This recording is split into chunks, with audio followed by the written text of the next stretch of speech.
قال الله جل وعلا: يا أيها الذين آمنوا اتقوا الله حق تقاته ولا تموتن إلا وأنتم مسلمون. فإن أصدق الحديث كتاب الله، وخير الهدى هدى محمد صلى الله عليه وسلم، وشر الأمور محدثاتها، فإن كل محدثة بدعة، وكل بدعة ضلالة، وكل ضلالة في النار. Jamaah Masjid Solehawa yang semoga dirahmati oleh Allah Subhanahu wa taala. Alhamdulillah, pada sore hari ini atau malam hari ini kita kembali bertemu untuk mempelajari salah satu dari ilmu agama, yaitu ilmu fikih. Dan ini adalah pertemuan yang kedua. Yang sebelumnya, pertemuan kemarin, kita telah membahas tentang sekelumit kecil gambaran tentang ilmu fikih. Dan insyaallah pada pertemuan kali ini kita akan mulai masuk ke dalam bab fikih, bab yang pertama, yaitu pembahasan tentang at-thaharah, yaitu tentang pembahasan bersuci.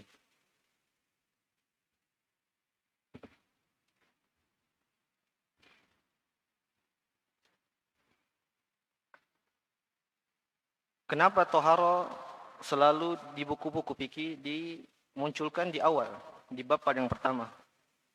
Karena amalan fikih yang paling utama adalah salat. Itu amalan yang paling utama. Dan untuk bisa mengerjakan salat dengan benar, agar salat itu sah, maka ada syarat yang namanya at-thaharah, yaitu berwudu. Maka sebelum masuk dalam bab salat, bab yang paling utama dalam amalan ibadah seseorang, kata Nabi SAW, awwalu ma yuhasabu bihi al-'abdu yaumal qiyamah as-shalah. Pertama kali yang dihisab oleh Allah Subhanahu wa taala dari manusia adalah as-salat. Untuk mengawali pembahasan tersebut, maka para ulama membahas terlebih dahulu tentang permasalahan thaharah. Sehingga dengan benarnya kita berthaharah, maka salat kita bisa menjadi sah. Apa itu thaharah?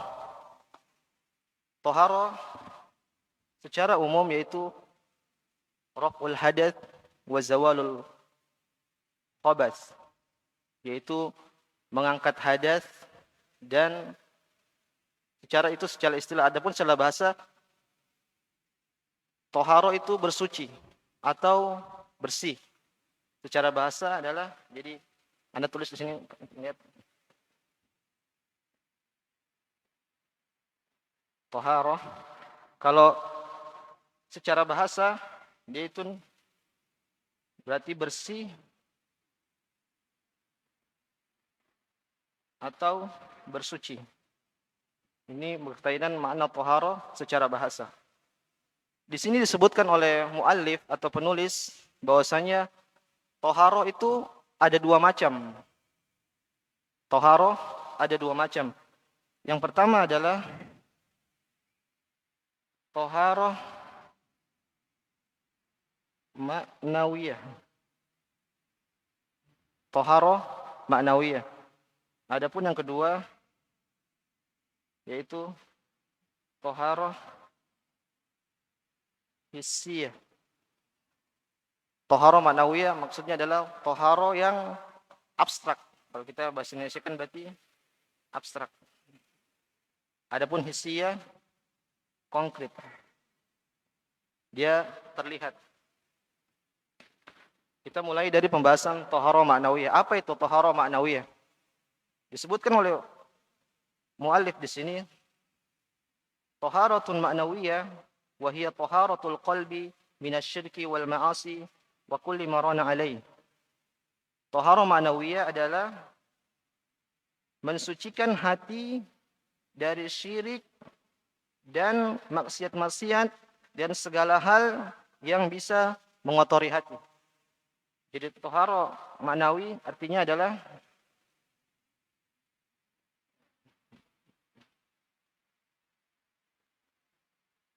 mensucikan hati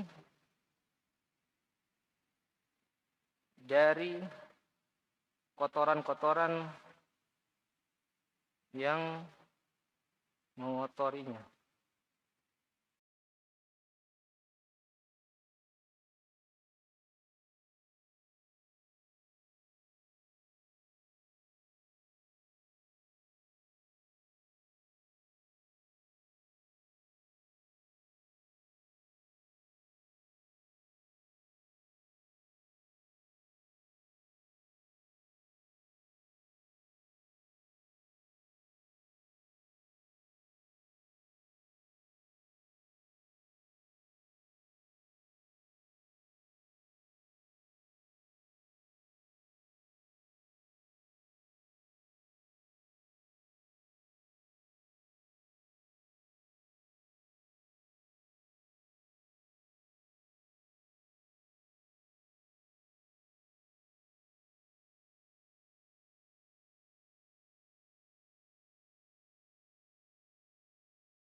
hatinya. Karena kalau kita mengatakan orang kafir itu najis, maka tidak benar. Karena dalam syariat Islam, kita boleh menikah dengan ahli kitab. Kalau orang kafir najis, ahli kitab najis, nggak mungkin kita bisa disyariatkan bisa menikah dengan ahli kitab. Makanya di sini dimaknai bahwasanya orang-orang kafir itu najis. Najis maksudnya adalah najis hatinya, bukan jasadnya. Begitu juga saat perang Badar. Kalau itu gembong-gembong apa? Gembong-gembong kaum musyrikin terbunuh, maka Rasulullah SAW pun memerintahkan para sahabat untuk mengumpulkan mereka. Artinya mereka mengambil mayat-mayat tersebut. Ini menunjukkan bahwasanya jasad-jasad mereka itu tidak najis. Yang maksud dinajis ini adalah najis hatinya. Dan kami ulangi lagi bahwasanya toharoh maknawi ini tentang hati ini perlu kita perhatikan. Sering-sering kita renungi. Karena ini paling penting dalam kehidupan kita. Keselamatan kehidupan kita di akhirat. Kata Allah Subhanahu wa taala, "Innallaha firman-Nya, innahu man yusyrik billah faqad harramallahu alaihil jannah wa ma'wahun nar." Sesungguhnya orang-orang musyrik itu Allah Subhanahu wa taala haramkan baginya surga dan tempatnya adalah di neraka. Jadi kita perlu berusaha untuk membersihkan hati kita sebelum bersucikan badan kita.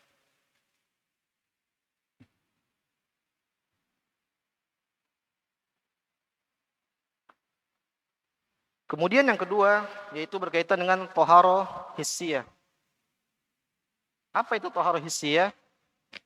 Di sini mu'alif mengatakan toharoh hissiyah yaitu raf'ul hadas wa zawalul khobas.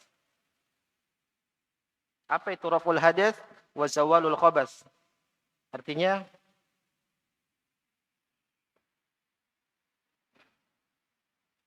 mengangkat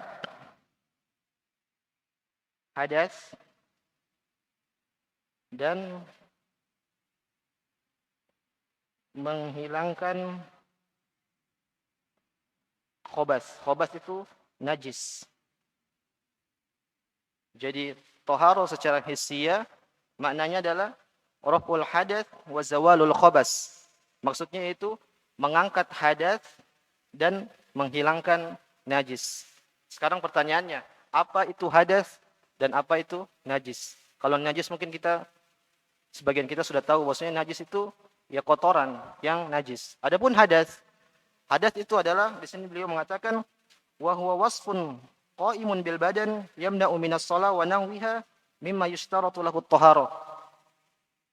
Intinya hadas itu adalah suatu sifat yang ada pada tubuh manusia yang sifat itu menghalangi seseorang untuk mengerjakan salat dan yang lainnya. Jadi hadas adalah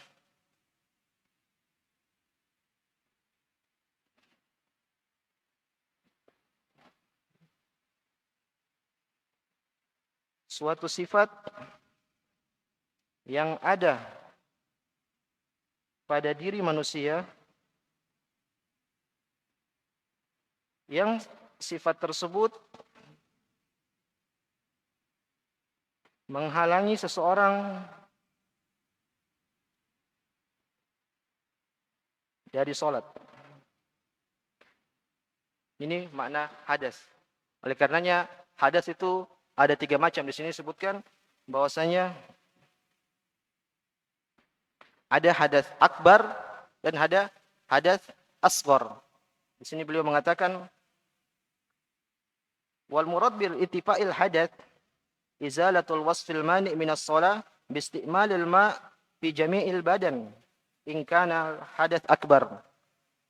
Wa in kana hadatsan asghar yakfi mururuhu ala a'dha'il wudu' bi niyatin. Jadi secara ringkas hadas itu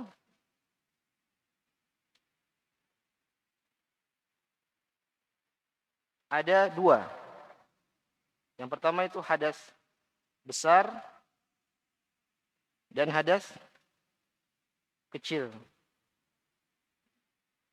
Hadas besar itu yang mewajibkan seseorang untuk mandi.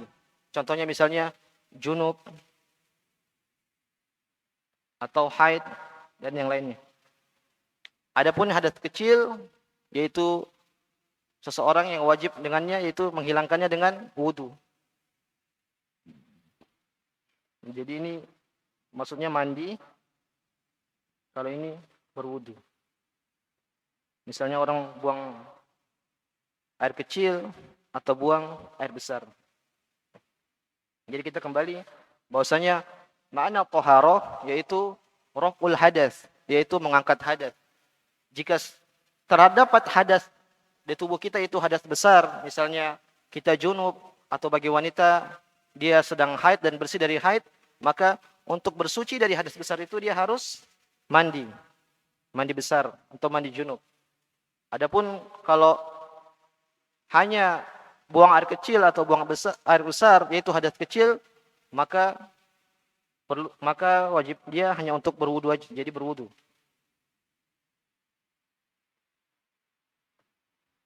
Sekarang kita kembali ke tadi kita ini sudah selesai.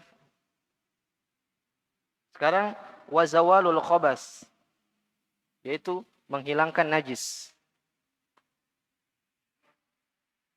Di sini disebutkan apa yang dimaksud dengan menghilangkan najis. Maka beliau mengatakan najis itu tidak hanya ada pada badan kita. Najis itu bisa ada di badan, di baju, atau di tempat. Misalnya kita mau sholat, bisa jadi najis itu ada di baju kita.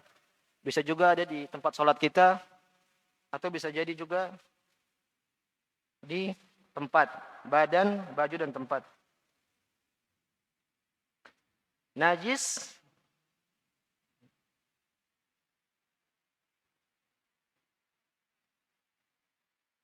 contohnya itu seperti kotoran-kotoran hewan, kotoran manusia, maka kita perlu mencucinya. Kemudian yang kedua yaitu dengan diperciki. Contohnya misalnya tadi anak katakan bahwasanya bayi yang menyusui dan belum makan selain ASI. Itu maka bayi laki-laki. Adapun bayi perempuan enggak. Yuksalu min baulil, apa hadisnya ana lupa.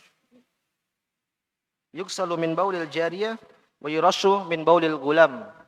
Kalau bayi anak kecil wanita maka dicuci. Adapun bayi anak kecil yang masih menyusui dan dia belum makan maka cukup dipercikan kotorannya. Contohnya juga madhi. Madhi itu boleh untuk dipercikan. Cara bersuci dengannya itu dengan berciki. Kemudian yang ketiga yaitu dengan diusap. Contohnya apa, Pak? Najis yang cukup membersihkannya dengan diusap. Contohnya yaitu sandal kita. Pada zaman dahulu para sahabat dan Rasulullah mereka sholat dengan menggunakan sandal. Maka ada seorang sahabat bertanya kepada Rasulullah, "Ya Rasulullah, ini sandal saya ada najisnya, gimana cara bersuci dengannya?" Maka Rasulullah SAW menyuruhnya untuk balik sandalnya, kemudian lihat ada najis apa enggak. Kalau ada najis maka gesekkan ke tanah. Gesekkan ke tanah maka sandal itu akan suci. Kemudian juga seperti contohnya baju wanita. Kita tahu baju wanita kan panjang. Maka seorang wanita bertanya kepada Rasulullah, "Rasulullah, ini baju saya kan saya sering berjalan di tempat-tempat yang ada najisnya. Bagaimana cara membersihkan najis tersebut?" Maka Rasulullah mengatakan, tanah setelahnya itu adalah yang mensucikan baju Anda, bajumu. Maksudnya dia jalan, misalnya ini najis. Kemudian dia bergeser ke depan, bajunya kena tanah, maka bajunya itu menjadi suci gara-gara sentuhan tanah setelah najis tersebut. Paham ya Pak ya? Jadi yang membersihkan baju wanita tersebut yaitu tanah. Gesekan baju ke tanahnya. Jadi tadi contohnya, misalnya tadi apa? Yang diusap tadi sendal sama baju wanita. Tadi yang diperciki apa Pak contohnya? Kencing bayi. Kencing bayi lelaki. Ingat yang belum makan, yang masih ASI. Adapun dicuci ma'ruf, kita tahu semua segala kotoran itu dicuci. Nah, Ini kira-kira makna dari at-thaharah. Secara ringkas tadi thaharah apa, Pak? Yaitu mengangkat hadas dan menghilangkan najas. Jadi hadas, mengangkat najas, hadas ada dua macam. Hadas yang mewajibkan kita untuk mandi yaitu hadas besar, dan hadas yang mewajibkan kita untuk berwudu yaitu hadas kecil. Adapun kemudian makna thaharah itu zawalul khabath, yaitu menghilangkan najis. Tadi kita sebutkan bahwasanya najis ada tiga, yaitu pertama najis yang harus dicuci, kemudian najis yang bisa dibersihkan dengan diperciki, kemudian najis yang dibersihkan dengan cara diusap. Ini kira-kira makna thaharah. Permasalahan pertama. Kemudian kita masuk ke permasalahan kedua.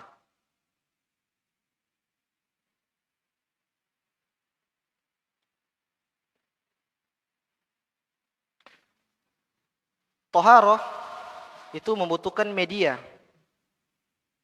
Maka kita perlu tahu apa media untuk berthaharah. Di sini muallif mengatakan at-thaharah tahtaju ila syai'in yatatahhar bihi, yuzalu bihi an-najas wa yarfa'u bihi al-hadath wa huwa al-ma'. Jadi media thaharah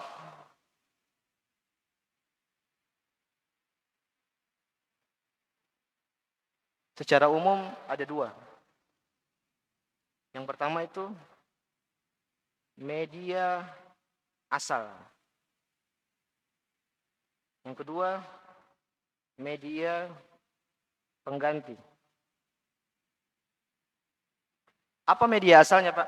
Kalau kita mau bersuci, media asalnya yaitu adalah air. Adapun media pengganti yaitu tanah atau debu.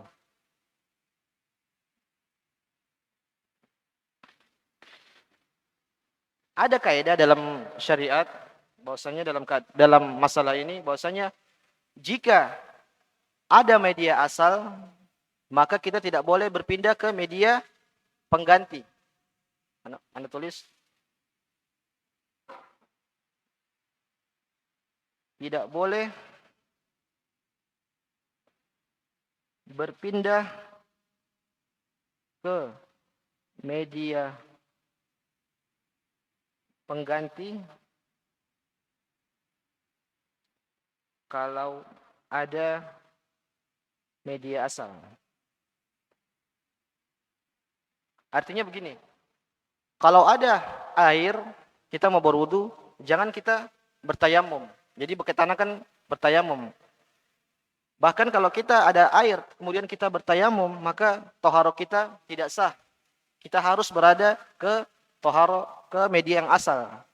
Beda lain lagi kalau seseorang memang nggak bisa pakai media asal, misalnya dia sakit atau yang lainnya sehingga menghalangi dia untuk menggunakan media asal, maka boleh bagi dia baru berpindah ke media pengganti. Akan tetapi secara asal kita nggak boleh pindah ke media pengganti kalau ada media asal.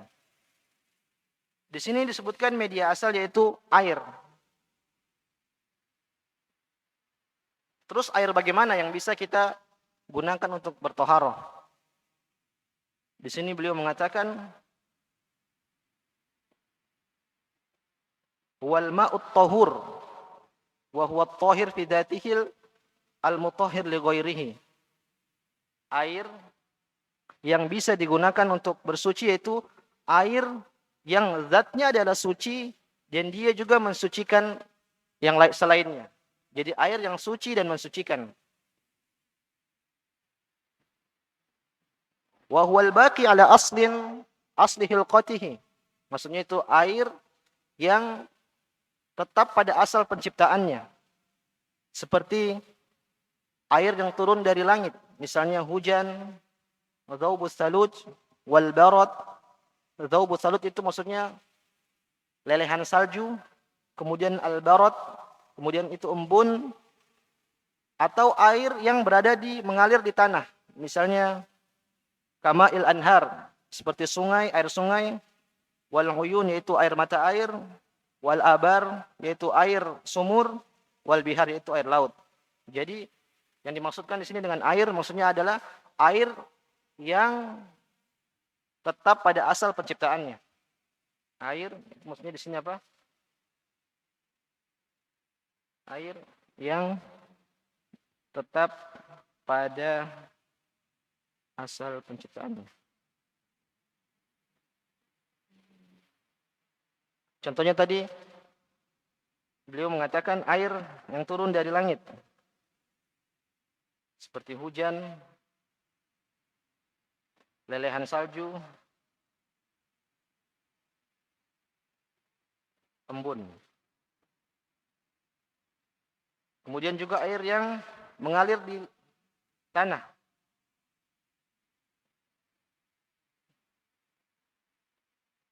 Seperti air sumur, sungai, air laut, dan seterusnya. Kemudian di sini beliau menyebutkan dalil wa yunazzilu 'alaikum minas sama'i ma'an wa yunazzilu 'alaikum minas sama'i ma'an liyutahhirakum bih. Dan Allah Subhanahu wa taala menurunkan air dari langit untuk mensucikan kalian. Jadi di sini hadis dalil tentang bahwasanya air dari langit itu diturunkan oleh Allah Subhanahu wa taala untuk mensucikan manusia. Kemudian juga firman Allah Subhanahu wa taala, "Wa anzalna minas sama'i ma'an tahur." Dan kami turunkan dari langit air yang suci. Maksudnya itu air suci dan mensucikan. Kemudian juga dalilnya sabda Nabi sallallahu alaihi wasallam, "Allahumma qsilni min khotoya bil ma'i wat thalji wal barad." Nabi sallallahu alaihi wasallam pernah berdoa, "Ya Allah, sucikanlah aku atau bersihkanlah diriku dari dosa-dosaku dengan air atau salju atau dengan embun." Waliqauli sallallahu alaihi wasallam min anma'il bahri wat tahuru ma'uhu al-hillu maitatuhu. Rasulullah sallallahu alaihi wasallam pernah ditanya tentang air laut, maka beliau mengatakan wat tahuru ma'uhu al-hillu maitatuhu. Air laut itu suci dan bangkai-bangkai yang ada di dalam air tersebut adalah halal. Bangkai-bangkai yang ada dalam air laut adalah halal. Maksudnya gimana, Pak? Bukan ayam mati di laut berarti halal, enggak. Maksudnya itu hewan-hewan yang ada di asalnya di laut, maka kalau dia jadi bangkai itu halal, ikan dan seterusnya. Jadi air yang bisa kita pakai menggunakan untuk bersuci adalah tadi Anda katakan bahwasanya air yang tetap pada asal penciptaannya. Ini para ulama mengatakan nama air ini disebut dengan air tahur. Ada juga istilah lain disebut dengan air mutlak. Ini namanya air yang kita gunakan untuk bersuci. Namanya apa, Pak? Air tahur atau air mutlak.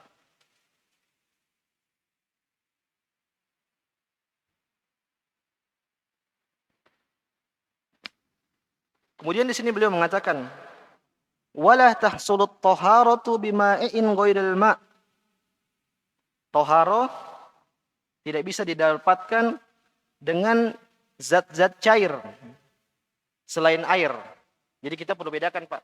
Para ulama membedakan ada namanya air mutlak dengan mutlak air. Kenapa dibalik-balik ini, Pak? Ada air mutlak, ada mutlak air. Air mutlak maksudnya tadi air yang tadi kita jelaskan tadi sebelumnya, yaitu air yang suci yang pada asal penciptaannya. Itu namanya air mutlak. Kalau kita namakan saja air mutlak itu air.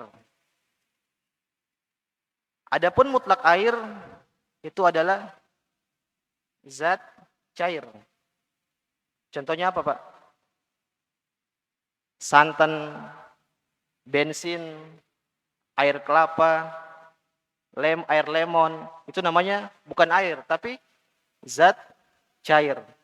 Nah, di sini tadi Syekh mengatakan bahwasanya toharoh tidak bisa sah kalau menggunakan zat cair. Maksudnya tadi itu jangan katakan zat cair.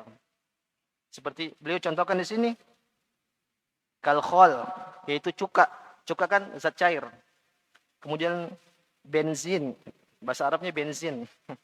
Bensin. Kemudian al-asir, yaitu jus. Jus sudah jadi air, itu juga nggak bisa dipakai wudu. Karena itu bukan air tapi zat cair. Mutlakul ma, mutlak air. Kemudian lemon, beliau mencontohkan lemon. Mungkin lemon ada airnya kan kalau diperas, itu namanya zat cair, bukan air. Jadi kita nggak bisa menggunakan hal tersebut sebagai media untuk bersuci. Dan seterusnya. Apa dalilnya? Beliau mengatakan firman Allah Subhanahu wa taala, "Falam tajidu ma'an fatayammamu sha'idan thayyiba." Jika kalian tidak mendapatkan air, maka bertayamumlah dengan tanah yang baik. Di sini antum lihat firman Allah Subhanahu wa taala, "Falam tajidu ma'an fatay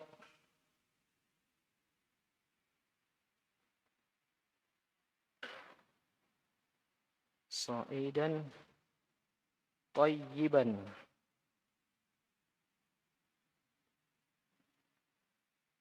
Jika kalian tidak mendapatkan air,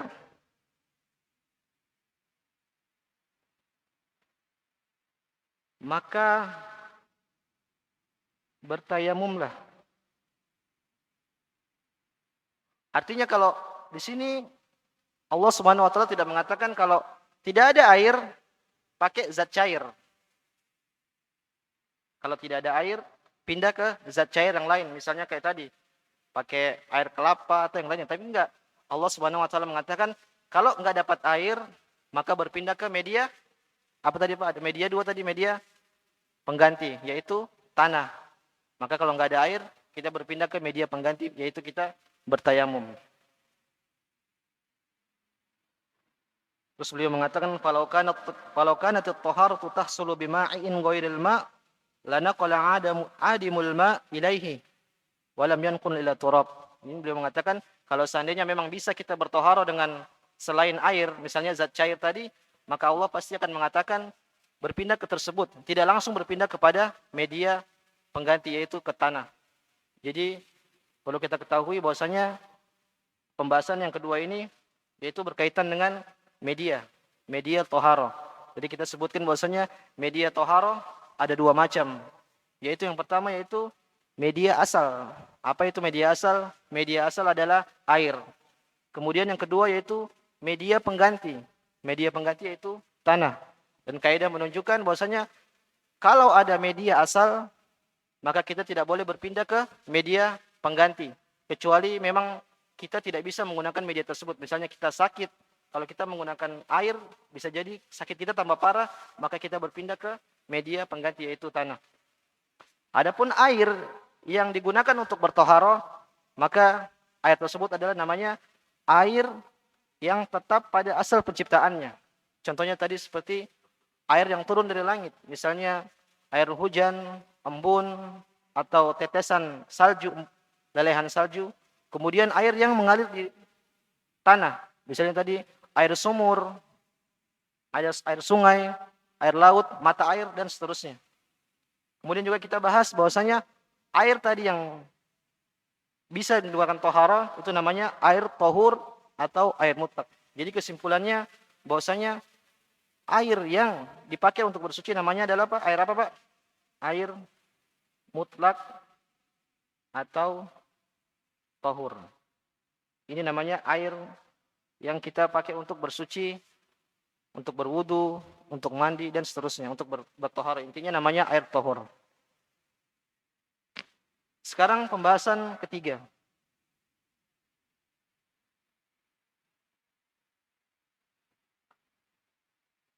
Pembahasan ketiga yaitu alma idza khalatathu najasatun. Air kalau tercampur dengan najis. Tadi kita sudah punya air mutlak, air tohur. Air yang suci dan mensucikan. Bagaimana kalau air tersebut terkena najis, kecampur najis? Maka beliau mengatakan alma idza khalatathu najasatun faghayyarat ahada awsafihi thalatha rihahu aw ta'mahu aw launahu fa huwa najisun bil ijma' la yajuzu istimaluhu.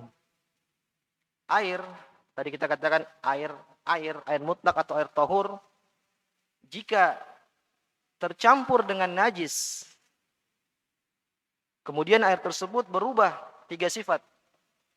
Rasanya, baunya, atau warnanya, maka air tersebut adalah air yang najis. Kita tulis di sini. Kita punya air mutlak atau tahur. Air tersebut kecampur dengan najis. Maka dilihat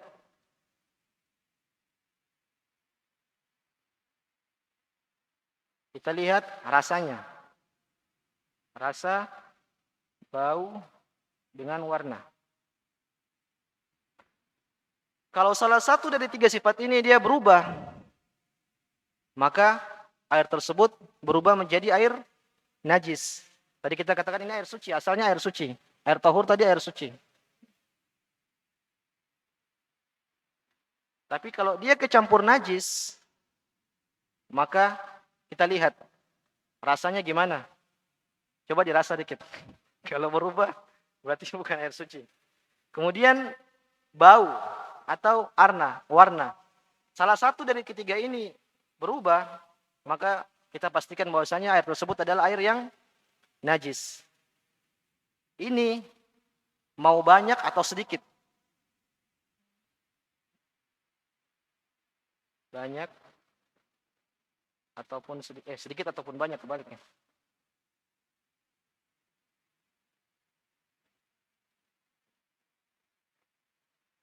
Misalnya ada kolam renang di belakang, kita punya kolam renang, kemasukan kotoran apa, kayak kotoran bangkai hewan apa gimana, masuk kecemplung dalam kolam tersebut. Kemudian kita lihat memang kolam tersebut warnanya berubah. Meskipun dia besar, airnya banyak, tapi kalau salah satu dari sifat ini tadi 3 berubah, maka kita pastikan bahwasanya air itu adalah air yang najis. Jadi air tersebut tidak bisa kita gunakan untuk bertoharoh, karena air tersebut sudah najis. Dia tidak bisa mengangkat najis dan juga tidak bisa mengangkat hadas.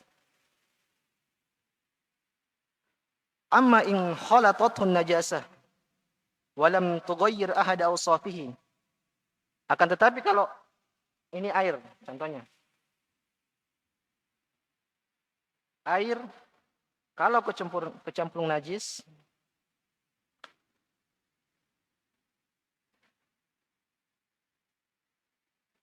tidak merubah 3 sifat tadi. Bau, rasa, warna. Maksudnya begini. Tadi kalau kita sepakat, kalau airnya berubah, maka sudah pastikan kita najis. Ini sekarang kasusnya berbeda. Ada air terkena najis. Ternyata setelah kita amati, airnya itu nggak berubah. Dia masih tetap berada pada asalnya. Baunya nggak berubah, rasanya juga nggak berubah, warnanya juga nggak berubah. Jadi air ini gimana Pak hukumnya? Apakah dia najis atau tahur? Dalam buku ini dia merinci. Mereka merinci bahwasanya kita lihat air itu banyak apa enggak. Dilihat dulu air itu banyak apa enggak. Kalau banyak, maka dia tidak najis. Dia suci, maksudnya suci, tidak najis. Ini enggak berubah ya Pak ya. Jadi air kena najis, tapi air tersebut banyak. Ternyata air tersebut tidak berubah kena najis, maka kita katakan air itu suci. Dia tidak najis. Adapun kalau sedikit,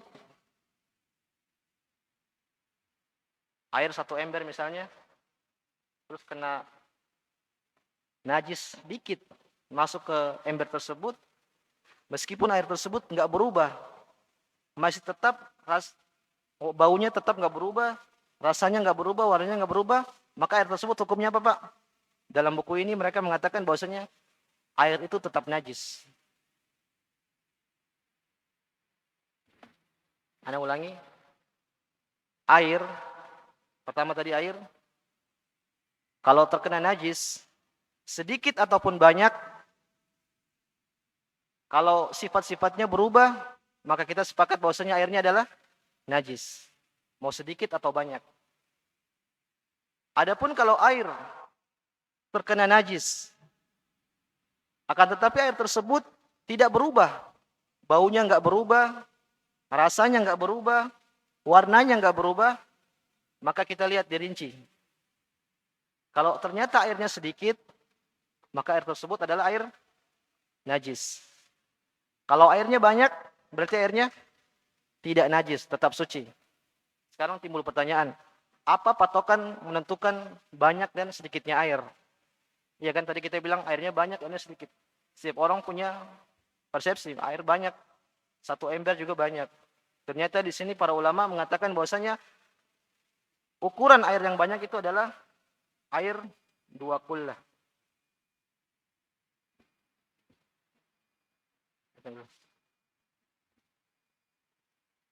Bentar, insyaallah setelah azan setelah salat kita lanjut lagi sedikit tentang masalah air insyaallah.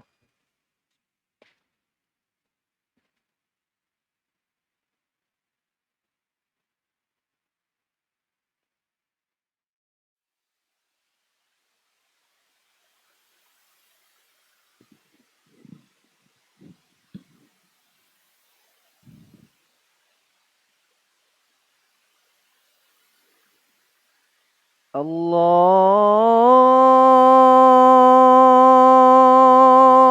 Akbar, Allahu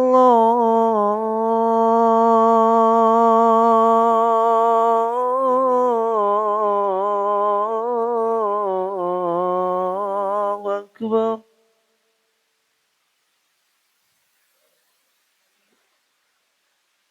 Allahu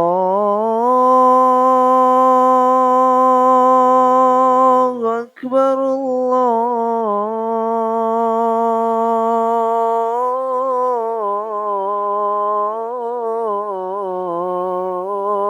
Akbar.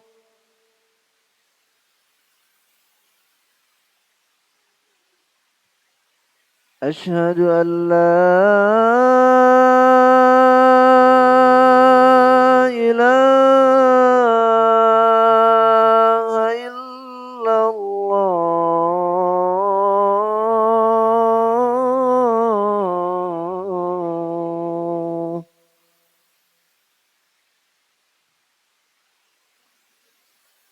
أشهد أن لا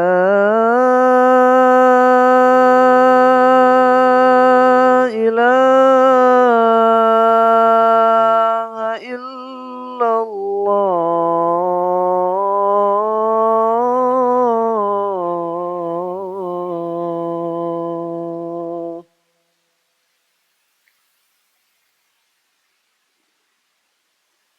أشهد أن محمد رسول الله.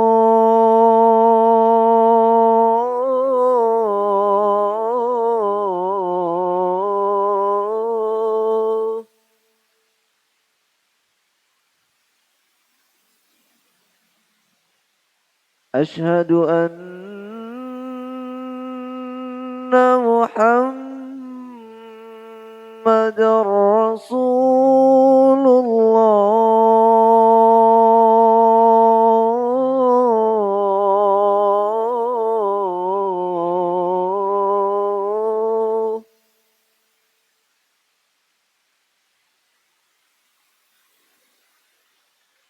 حي على الصلاة.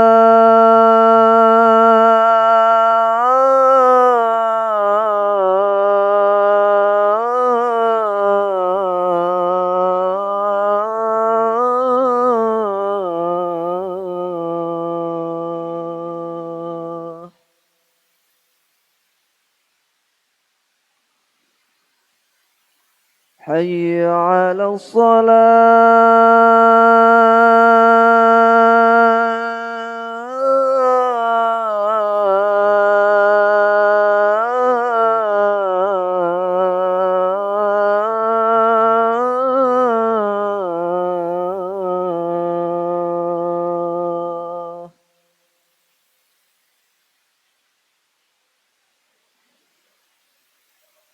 حي على الفلاح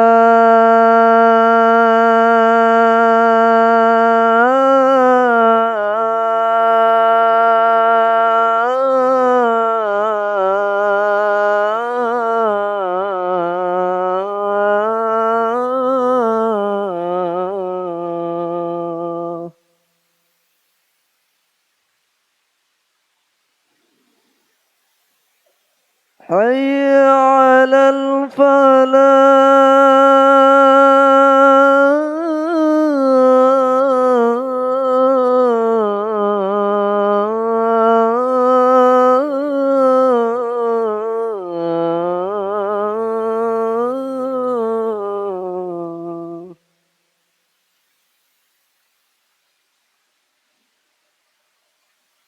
الله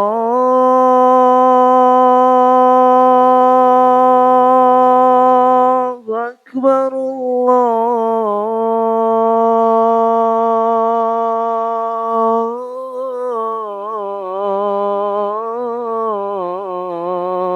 الله أكبر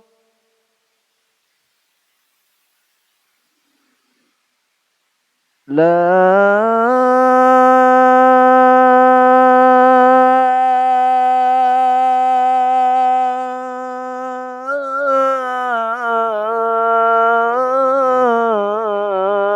إله إلا الله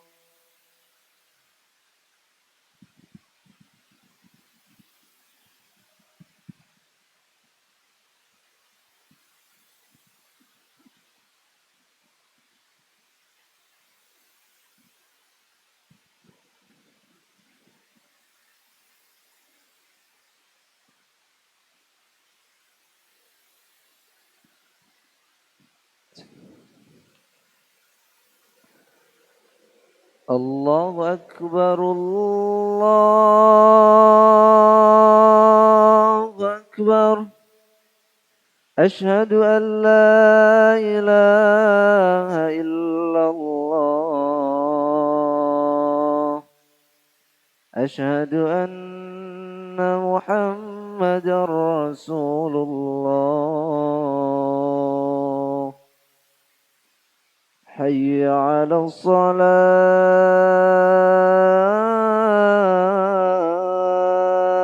الصلاة حي على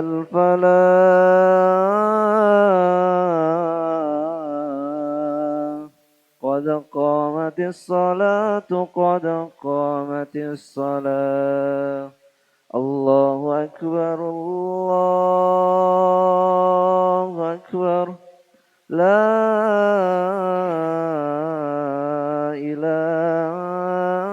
إله إلا الله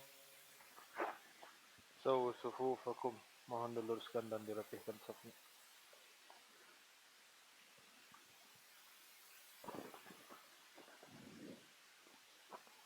Allahu Akbar.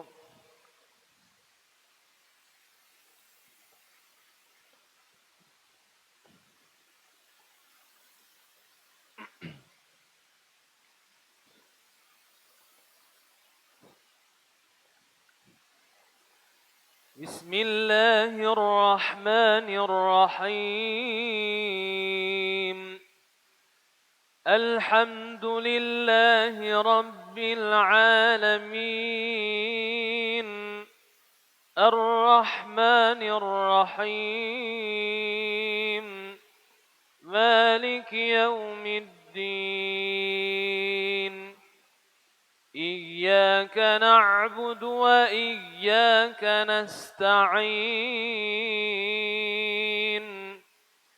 اهدنا الصراط المستقيم صراط الذين أنعمت عليهم غير المغضوب عليهم ولا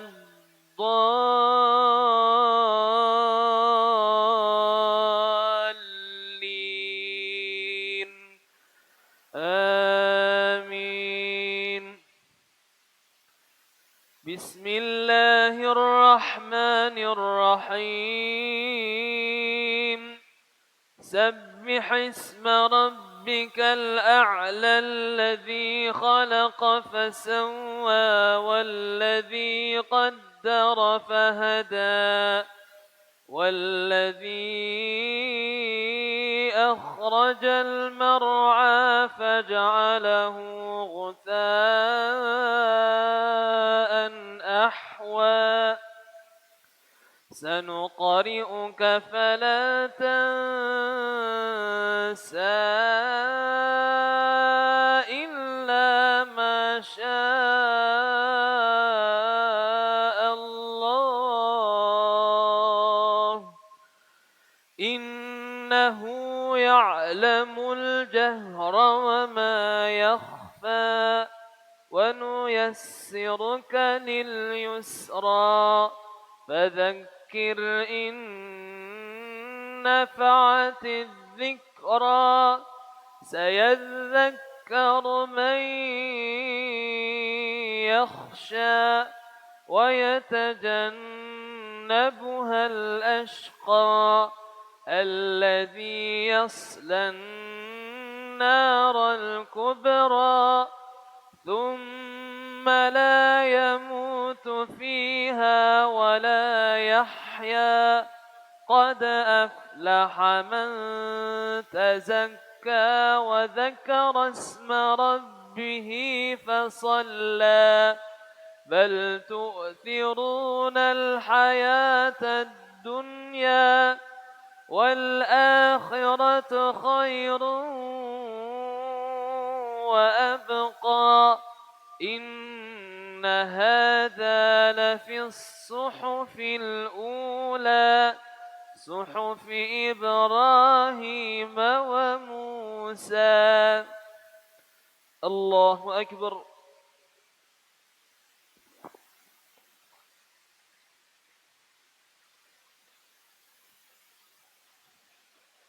سمع الله لمن حمده الله أكبر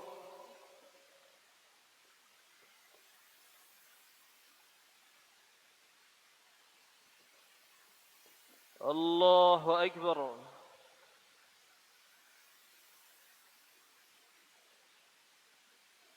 الله أكبر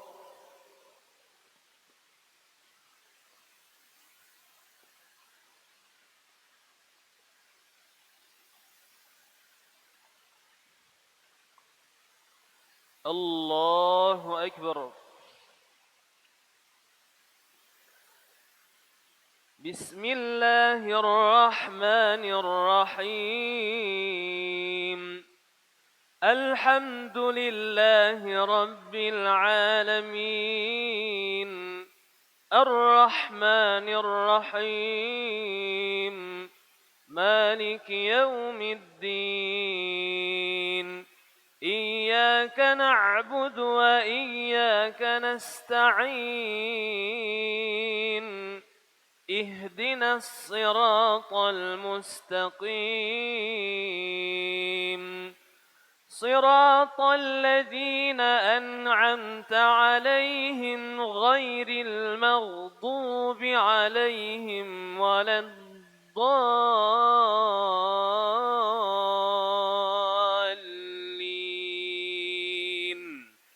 آمين بسم الله الرحمن الرحيم والعاديات ضبحا فالموريات قدحا فالمغيرات صبحا فأثرن به نقعا فوسطن به جمعا إن الإنسان لربه لكنود وإنه على ذلك لشهيد وإنه لحب الخير لشديد أفلا يعلم إذا بعثر ما في القبور وحصل ما في الصدور إن ربهم بهم يومئذ لخبير. الله أكبر.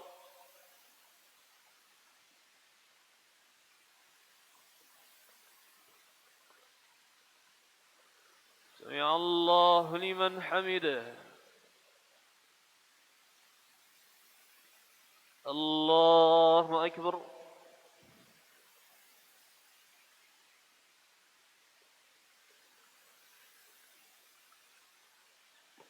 الله أكبر.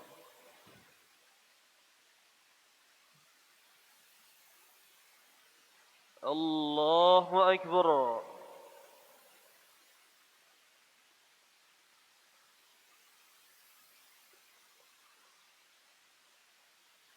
الله أكبر.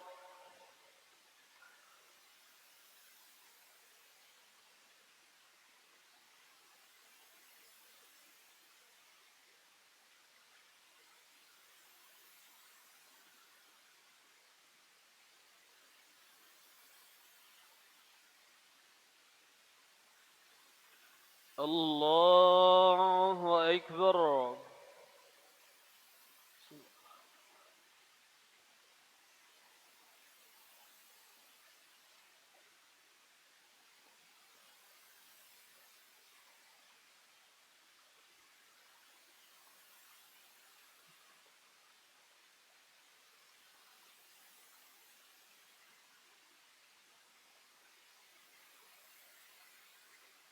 الله أكبر.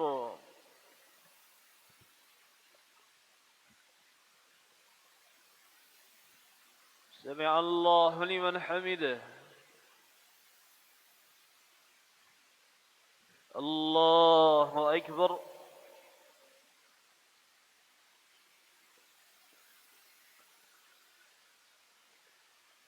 الله أكبر.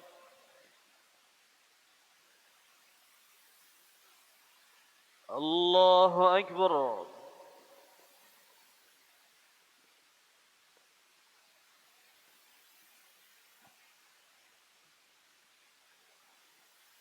الله أكبر.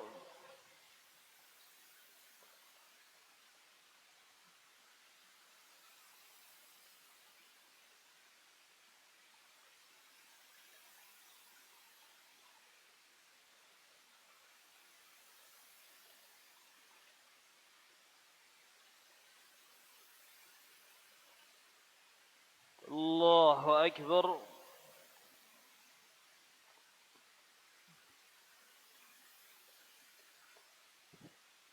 سمع الله لمن حمده. الله أكبر.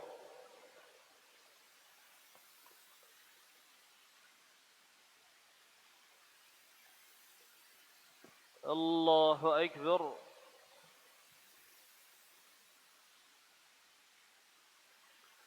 الله أكبر.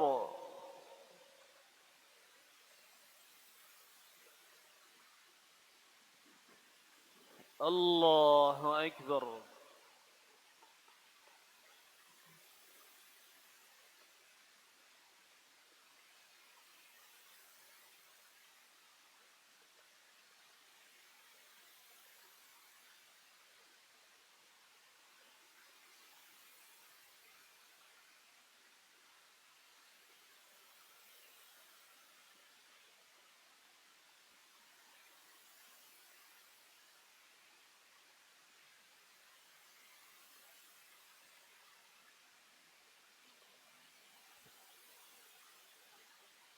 السلام عليكم ورحمة الله. السلام عليكم ورحمة الله. الله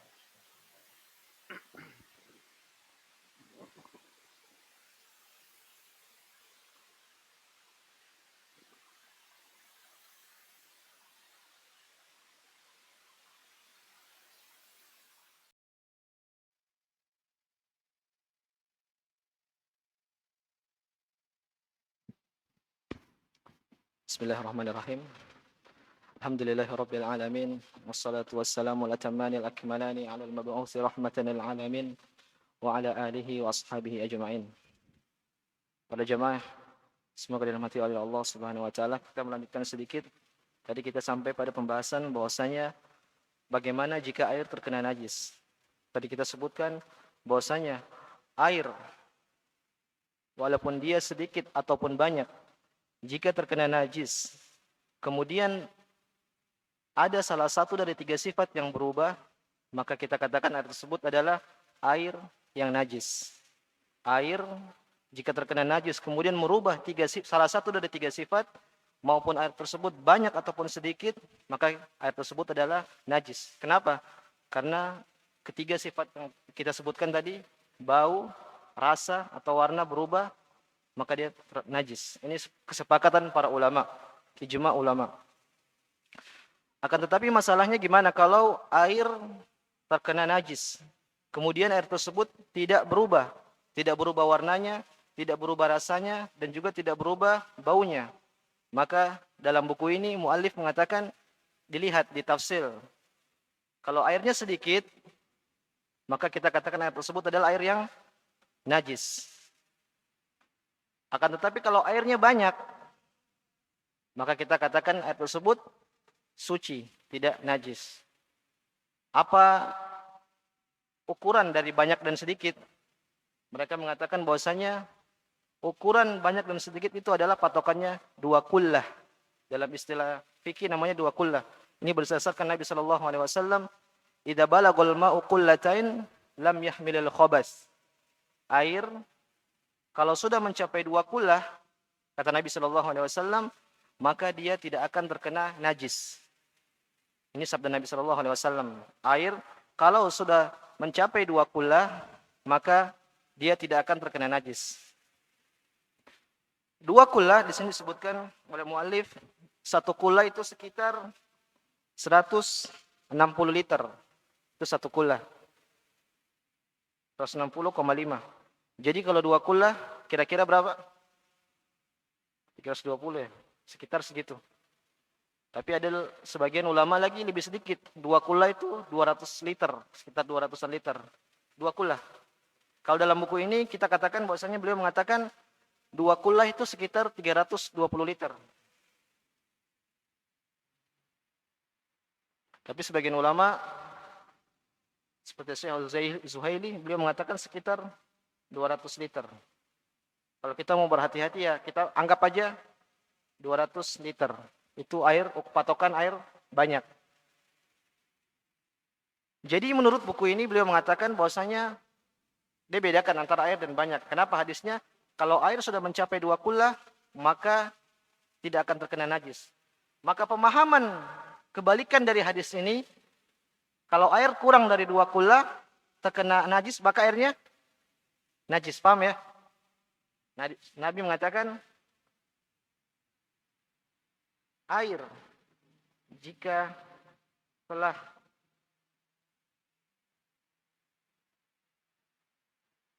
mencapai 2 kullah, maka air tersebut tidak akan najis.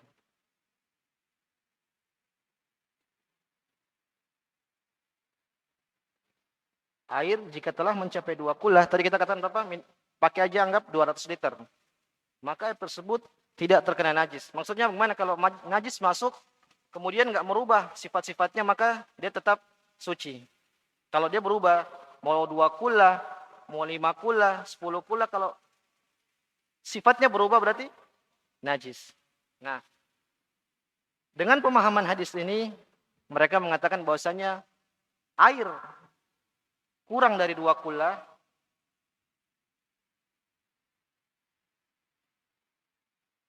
air yang kurang dari 2 kullah, maka jika terkena najis, maka najis. Meskipun sifatnya tidak berubah. Meskipun sifatnya tidak berubah. Air, kalau kurang dari kula, kita anggap aja taruh misalnya 100 liter. Mereka mengatakan air 100 liter, kalau kecemplung najis, kemudian air tersebut nggak berubah, tetap rasanya masih tetap kayak air tohur, warna dan seterusnya, maka mereka mengatakan bahwasanya air tersebut tetap najis. Kenapa? Karena pemahaman dari hadis yang tadi. Air kalau sudah 2 kula, dia nggak najis. Makanya pemahaman kebalikannya, kalau air kurang dari 2 kula, maka kemasukan najis sedikit pun, dia jadi berubah jadi najis.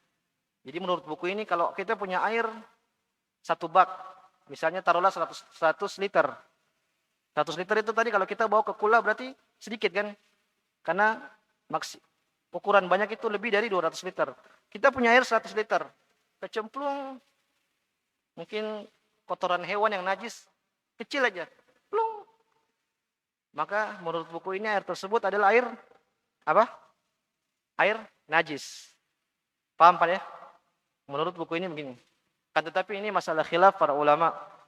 Sebagian ulama membantah bahwasanya pembagian taksim antara air sedikit dan air banyak itu kurang tepat.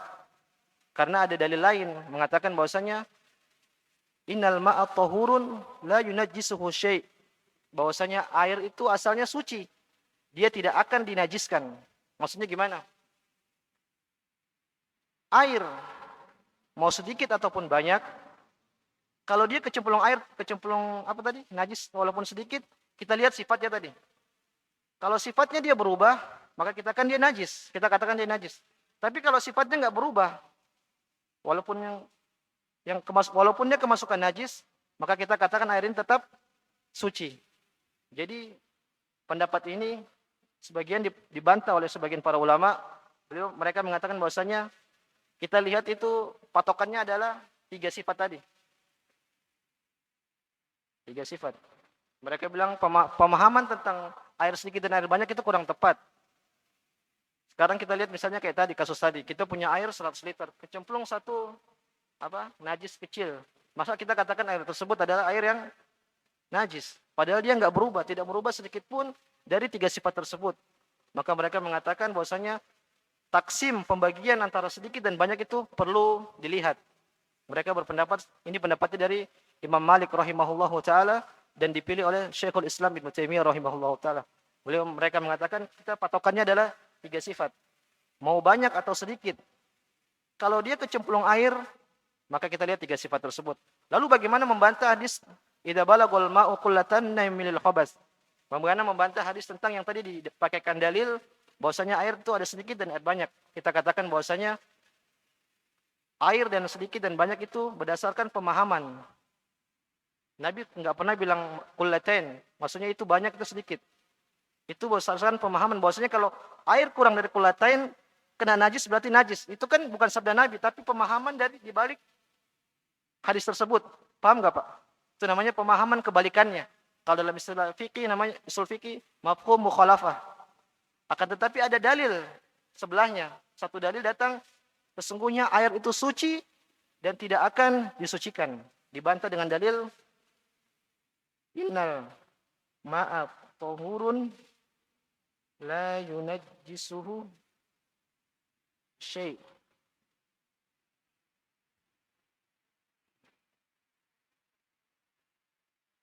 Air itu suci dan tidak ada yang bisa membuatnya najis, menjadikannya najis. Jadi kalau kita mau kuat-kuatan dalil, dalil yang pertama tadi berdasarkan namanya kalau istilah fikih namanya mafhum mukhalafah.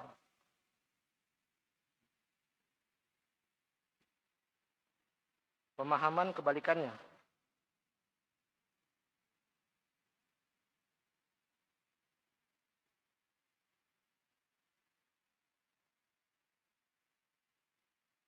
Adapun dalil yang satunya mazhab Maliki, mereka mengatakan bahwasanya dalil yang ini teks secara kontekstual. secara teks. Langsung disabdakan Nabi SAW bahwasanya air itu suci dan tidak akan najis oleh sesuatu apapun. Jadi kesimpulannya Pak, menurut wallahu taala alam, pendapat yang paling kuat bahwasanya air kalau terkena najis maka kita lihat air itu sifatnya berubah enggak, meskipun dia sedikit. Misalnya satu ember, karena mungkin kecemplung tai sedikit, kotoran sedikit, kita lihat kira-kira ini airnya warnanya berubah enggak, terus rasanya berubah enggak, baunya enggak berubah enggak. Maka kalau dia tidak berubah, kita katakan bahwasanya air itu adalah suci. Itu insya Allah lebih benar. Mungkin sampai sini. Jadi kita sudah beberapa pembahasan. Jadi kita pembahasan pertama yaitu kita membahas tentang masalah toharoh. Secara ringkas toharoh ada dua, yaitu toharoh ma'nawiyah dengan toharoh hissiyah. Toharoh ma'nawiyah berkaitan dengan kesucian hati, yaitu menjauhkan diri kita dari kesyirikan, dari syubhat, maksiat dan seterusnya. Dan ini adalah toharoh yang paling penting, karena kalau kita tidak suci dari hati kita, maka kita tidak bisa bersuci dari badan kita. Orang syirik, orang musyrik, meskipun mereka berwudu, maka wudu mereka enggak dianggap. Maka ini adalah toharoh yang paling penting. Adapun kedua yaitu toharoh hissiyah, yaitu maknanya adalah raf'ul hadas wa zawalul khabas, yaitu mengangkat hadas. Hadas tadi ada berapa Pak? Ada dua, yaitu hadas besar dengan hadas kecil.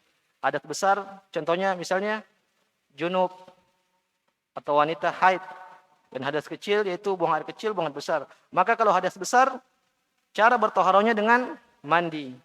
Adapun hadas kecil dengan berwudu. Kemudian dia makna toharoh itu raful hadas wa zawalul khabath. Zawalul khabath yaitu mengangkat najis. Najis tadi ada berapa macam Pak? Najis ada 3. Najis yang dicuci, yang diperciki, dan dengan diusap. Tadi contohnya dicuci yaitu semua kotoran-kotoran. Kemudian yang diperciki bisa seperti kencing bayi yang belum makan, masih menyusui. Kalau sudah makan wajib dicuci, tapi kalau belum makan boleh diperciki. Itu buat bayi laki-laki, tidak buat bayi wanita. Kemudian najis yang diusap. Tadi apa Pak contohnya? Misalnya sendal. Jadi kalau ada najis di sendal, dengan kita menggosok-gosoknya ke tanah, itu berarti kita sudah mensucikannya. Kemudian juga seperti baju ibu-ibu biasanya, kan bajunya mereka panjang, tergeser dengan najis, maka kalau dia terkena najis di sini, dia berjalan ke depan, ini tanah ini yang mensucikan bajunya tersebut. Kemudian pembahasan yang kedua tadi kita bahas tentang media toharoh. Media toharoh ada 2 macam, yaitu media asal dengan media pengganti. Media asalnya adalah air. Kalau media penggantinya adalah tanah. Dan kaidah menunjukkan kalau ada media asal, kita tidak boleh berpindah ke media pengganti. Kita bertayamum, itu enggak sah kalau ada air. Kecuali memang kita tidak punya air atau memang kita sakit. Biasanya kan orang kena sakit, kalau terkena air maka dia bisa tambah parah sakitnya, maka itu uzur. Boleh dia berpindah kepada media pengganti yaitu turab atau tanah. Terus apa sih air yang bisa dipakai untuk bertoharoh? Maka di sini dikatakan bahwasanya air tersebut namanya air mutlak atau air tohur. Ada 2 nama. Namanya air tohur dengan air mutlak. Apa itu air mutlak dan air tohur? Yaitu air yang suci dan mensucikan. Itu seperti air yang tercipta pada asalnya. Yang tadi kita sebutkan air yang turun dari langit atau air yang ada di bawah bumi. Misalnya tadi hujan, kemudian embun, kemudian lelehan salju, itu namanya air. Kemudian juga di dalam tanah misalnya air sungai, air laut, kemudian mata air dan seterusnya. Ini namanya air tohur atau air mutlak. Terus di sana juga ada istilah namanya mutlak air. Mutlak air itu apa Pak? Namanya zat cair. Boleh nggak bertoharoh dengan zat cair? Nggak boleh. Kita nggak boleh bertoharoh dengan santan atau dengan sirup, dengan teh, dengan kopi. Nggak bisa. Dan terkadang air mutlak berubah ke mutlak air. Contohnya misalnya air dikasih teh. Maka dia sudah berubah itu jadi air teh. Maka kita katakan ini air apa? Zat cair, Pak. Zat cair. Jadi kita tidak bisa bertaharah dengan teh, dengan zat cair. Karena itu bukan air, tapi namanya teh. Begitu juga kopi. Air dikasih kopi. Air asalnya air mutlak. Kemudian dikasih kopi, dia berubah jadi mutlak air. Itu bukan air namanya lagi, Pak. Itu namanya kopi. Jadi kita tidak bisa bertaharah dengan air tersebut. Kemudian yang ketiga, pembahasan ketiga tadi, gimana kalau air tersebut terkena najis, tercampur dengan najis? Maka yang sahih bahwasanya kita perhatikan dari 3 sifat. Kesimpulannya berarti patokannya adalah 3 sifat ini, Pak. Kita lihat, meskipun dia sedikit atau banyak, kita lihat 3 sifat tersebut. Kalau sifatnya salah satunya berubah, ya tadi apa? Rasa, bau, dan warna. 3 ini. Kita perhatikan 3 ini tersebut. Kalau salah satu dari 3 sifat ini berubah, maka kita pastikan air tersebut adalah air najis. Mau banyak, mau sedikit, kita bilang ini najis. Tapi kalau airnya sifat tersebut nggak berubah, masih tetap normal, nggak berubah warnanya, rasa atau bau, meskipun dia sedikit, kita katakan ini adalah air apa? Air suci. Paham, Pak ya? Kita katakan air suci. Jadi patokannya kita lihat dari 3 sifat ini. Mau dia sedikit, tapi kalau sudah kecemplung air, kecemplung najis, kita lihat 3 sifat ini. Kalau dia berubah, maka kita katakan najis. Kalau tidak berubah, tidak. Mudah-mudahan sampai sini Bapak-bapak paham, dan semoga kita bisa mengamalkan apa yang telah diajarkan.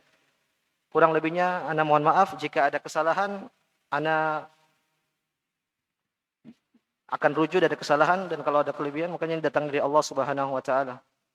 Kemudian kita lanjut. Assalamualaikum, buku panduan fikih muyassar karangan siapa ya? Ini kalau mau dilihat ini bukunya. Ini sudah ada terjemahannya bahasa Indonesia. Kalau Bapak sempat mau beli ya silakan. Insyaallah kita bermanfaat. Mungkin sampai sini mudah-mudahan bermanfaat bagi kita semua. Subhanakallahumma bihamdik asyhadu an la ilaha illa anta astaghfiruka wa atubu ilaik. Assalamualaikum warahmatullahi wabarakatuh.